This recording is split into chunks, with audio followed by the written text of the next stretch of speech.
మొన్న game చేంజర్‌లో song release అయింది. ఎలా ఆ! అనిపించింది? అవునండి. చాలా అంటే చాలా బాగుంది సినిమా. ఎఫెక్ట్స్ గానీ, చాలా అంటే చాలా తీస్తున్నారు డైరెక్టర్ శంకర్ గారు. ఈ ఖచ్చితం కమ్‌బ్యాక్ అనుకుంటున్నా డైరెక్టర్ శంకర్ గారిది. మాస్ కమ్‌బ్యాక్ ఇస్తాడు 'గేమ్ చేంజర్'తో.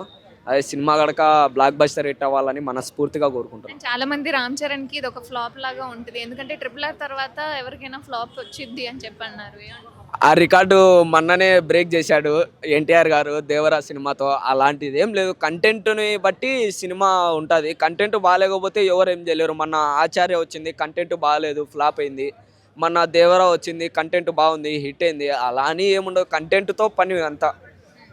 అండ్ 'పుష్ప 2' ఎలా అనిపిస్తుంది? అంటే డిసెంబర్ 5థ్ వస్తుంది. ఫ్యాన్స్‌కి ఏం చెప్పాలి? ఫ్యాన్స్ అందరికీ కంగ్రాచ్యులేషన్స్. సినిమా మొత్తం వరల్డ్ మొత్తం సినిమా కోసం వెయిటింగ్. అందరం అందరికి కంగ్రాచ్యులేషన్స్. మా అన్నయ్య ఫ్యాన్స్ అందరికీ కంగ్రాచ్యులేషన్స్. మొత్తం ఫ్యాన్స్నే కాక అటు బాలీవుడ్ యాక్టర్స్ కానీ, ఇటు చాలామంది తెలుగు యాక్టర్స్ కానీ, మొత్తం వరల్డ్ మొత్తం అంతా వెయిటింగ్ ఫర్ 'పుష్ప 2'. ఆంధ్రప్రదేశ్‌లో బాయ్కాట్ చేస్తా అంటున్నారు 'పుష్ప 2'ని. అవి చెప్పడ చెప్పేంత వరకే, అవి చేసేది ఏం లేదండి. రిలీజ్ చేయమంటున్నారు కానీ రిలీజ్ పక్కా అవుతుంది. రిలీజ్ చేయకపోతే థియేటర్ ఓనర్స్ చాలా నష్టపోతారు. ఎందుకంటే వాళ్ళ థియేటర్లే తగలబెట్టేస్తాం కాబట్టి. రిలీజ్ చేయకపోతే మా సినిమా రిలీజ్ చేయకోకున్నట్టు వేరే సినిమా రిలీజ్ చేస్తే మాత్రం అసలుకి ఆ థియేటర్ అక్కడ ఆ ప్లేస్లో ఉండదు. ఎందుకంటే చాలామంది సినిమాని ఆపాలని రిలీజే చేయమని చాలామంది చెప్పారు. అట్లాంటిది 11,500 స్క్రీన్స్లో రిలీజ్ అవుతుంది. దమ్మున్న మొగోడైతే మొత్తం అన్ని స్క్రీన్లు ఆపేయాలి.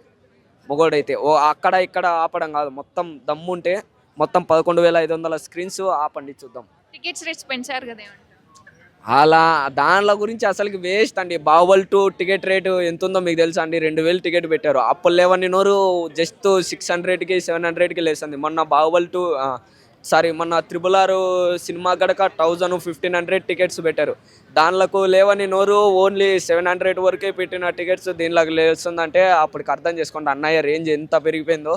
ఆయనని తొక్కాలని చాలామంది ఎదురు చూస్తున్నారు. కానీ వాళ్ళు తొక్కలేరు. తొక్కాలనుకునే గడక వాళ్ళకి రాలు. ఓవరాల్ 'దంగల్‌ని' అండ్ 'బాహుబలి 2'ని బీట్ చేస్తుంది. మ్యాక్సిమం బీట్ చేస్తుంది అనే అనుకుంటున్నాం. ఎందుకంటే ఆల్రెడీ డిజిటల్ రైట్స్ మొత్తం అన్ని కలిపి 1060 CR కలెక్షన్ చేసింది. రిలీజ్ కాకముందరనే 1000 దాటేసింది. రిలీజ్ అయిన తర్వాత చూడాలి. మ్యాక్సిమం నేను బీట్ చేయాలి అనే అనుకుంటున్నా. అది రిలీజ్ అయిన తర్వాత తెలుస్తుంది. 'గేమ్ చేంజర్' ఎలా అనిపించిందండి సాంగ్ రిలీజ్ అయ్యాక? చాలా బాగుందండి సాంగ్. సింపుల్గా ఉంది. సింప్లీగా యాజ్ అ స్లీప్ మూడ్లో మనం ఈవినింగ్ నైట్ పడుకునేటప్పుడు పెట్టుకోవచ్చు.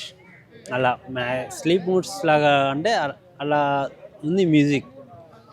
అంటే ఈసారి 'రామ్ చరణ్' బయటకొచ్చాడు. 'దేవర' ఆల్రెడీ కొంతవరకు ఫ్లాప్ అయిపోయింది అని అనుకోవాలి. మరి ఇప్పుడు 'రామ్ చరణ్' గారి 'గేమ్ చేంజర్' ఎలా ఉండబోతుంది? సినిమా వచ్చేసి స్టోరీ చూస్తే కానీ తెలియదండి. ఎందుకంటే సమ్ ఫైట్స్, ఇంకా అది ఇంకా ఏవేవో ట్రైన్ అవి తను మళ్ళీ పంచకట్టులో డిఫరెంట్లో కనిపిస్తున్నాడు కదా. సో ఆ సినిమా రిలీజ్ అయ్యి చూస్తే కానీ తెలీదు. ప్లస్ ట్రైలర్ అయితే బాగుంది. సో అది కూడా కంపల్సరీ హిట్ అవుతుందని నేను అనుకుంటున్నాను సంక్రాంతికి. 'గేమ్ చేంజర్' బాగా అనిపించిందా? 'పుష్ప 2' మంచిగా అనిపించిందా? ఈ రెండు తగ్గలేవండి. రెండు నాకైతే ట్రైలర్స్ అయితే రెండు తగ్గకుండా ఉన్నాయి అన్నమాట. ఈ సంక్రాంతిని మొత్తము మన వీళ్ళు అల్లు అర్జున్ గారు, రామ్ చరణ్ గారు సంక్రాంతి ఆట ఆట ఆడేసుకుంటారు. అంటే మళ్ళీ సంక్రాంతికి వెంకటేష్ గారిది వస్తుంది కదా! సంక్రాంతికి వచ్చేస్తున్నాం గురించి. మరి వాళ్ళ పరిస్థితి ఏంటండి? మేబీ నేను చూడలేదండి. చూడని దాని గురించి మనం మాట్లాడలేము. Thank you.